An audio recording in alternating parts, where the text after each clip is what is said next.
দরজায় কড়া নাড়ছে জাতীয় নির্বাচন, আর একের পর এক জরিপে আভাস মিলছে জামায়াতের ভরাডুবির। পরাজয়ের পর পরিস্থিতি কি হবে সেই আতঙ্কে কি ভোটের আগে তড়িঘড়ি করে পদত্যাগ করলেন ঢাকা বিশ্ববিদ্যালয়ের জামায়াত সমর্থিত ও বিতর্কিত উপাচার্য অধ্যাপক নিয়াজ আহমেদ খান। ১.৫ বছরের দায়িত্ব শেষে তার এই আকস্মিক সরে দাঁড়ানো ক্যাম্পাসে জন্ম দিয়েছে নতুন রহস্যের। বিদায়ী বক্তব্যে অধ্যাপক নিয়াজ দাবি করেছেন, তিনি এক আপৎকালীন ও বিশেষ পরিস্থিতিতে দায়িত্ব নিয়েছিলেন, যখন বিশ্ববিদ্যালয় অচল এবং প্রশাসনিক কাঠামো ছিল অকেজো।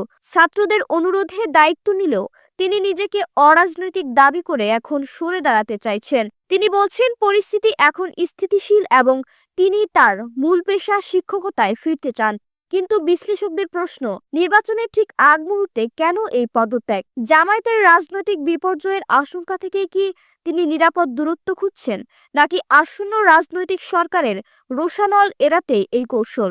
উপাচার্য বলছেন, সরকার চাইলে তিনি ট্রানজিশন পিরিয়ডে থাকতে রাজি, তবে তার এই অব্যাহতি চাওয়ার টাইমিং জামায়াতপন্থী রাজনীতির ভবিষ্যৎ সংকটকেই ইঙ্গিত করছে।